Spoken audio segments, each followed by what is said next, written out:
Hey, I just wanted to show y'all what you can do at home if you have a set of dumbbells or any type of free weights. What I have here is just the standard dumbbells that have the screw-on weights. You can actually adjust them, slide them on and off. They're a little bit loud, but they get the job done. But what's super nice about them is you only need one set of dumbbells and then weights, and they're all adjustable. So typically if you have a set of dumbbells that can go fairly heavy, I like to have people focus on heavy compound exercises. So typically I'll start with some type of floor press, which could be actually harder than a push-up. So you might have to get a little creative sometimes when you set some of these things up. You want to make sure that you're safe.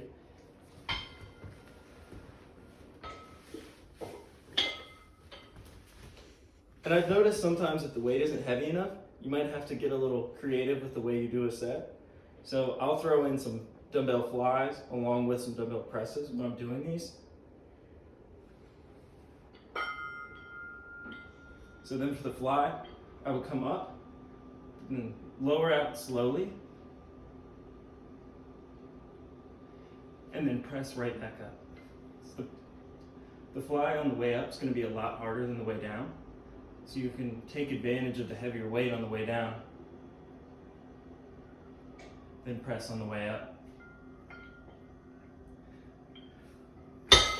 That can be a simple way to make an exercise that you couldn't find too challenging with the weights that you have, to make it just a little bit harder, just so you can have that really good workout and get it in. Okay, and if you're fortunate enough to have a pull-up bar, it doesn't have to be anything super fancy. You just need to make sure that it's sturdy and stable and safe, of course. You don't always need a pull-up bar, just anything you can actually do the pull-up on.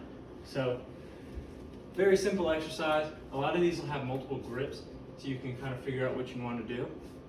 If you have one of these, definitely take advantage of it, because this is going to be a very good heavy compound exercise. It's going to work your arms, back in a much different way than a free weight would.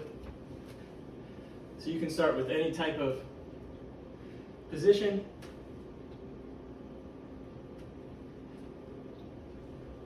You may have a little bit of space restraint. You might have to bend your leg just to make sure your feet aren't touching the ground so you dangle at the bottom. You're always going to want to make sure you have a little bit of tension on this the whole time, because if you try to jump up on each one, if they're really hard for you, you might kind of dislodge this. You definitely don't want to break anything in your house, hurt yourself, or anything like that. Okay? And if you only have one dumbbell, where you always want to get a back exercise in, sometimes it can be hard to do any type of bent over row or chest supported row when you're out in a gym, just because most people aren't going to have a bench around. If you're lucky enough to have one, that's going to be really easy to work with. But if you have a table or a chair, something sturdy you can do one-arm dumbbell row off of, I found it to be a lot more useful than if you just had your hand on your knee or you had one hand propped up on something else. This is going to be a lot more sturdy. So the benefit, if you have an adjustable dumbbell, you can load up one dumbbell with all the weights. That way you can get this fairly heavy. You don't have to split them across two. Just focus on keeping your body straight. Try to make sure you're not rotating your torso or anything like that. Really focus on controlling each rep.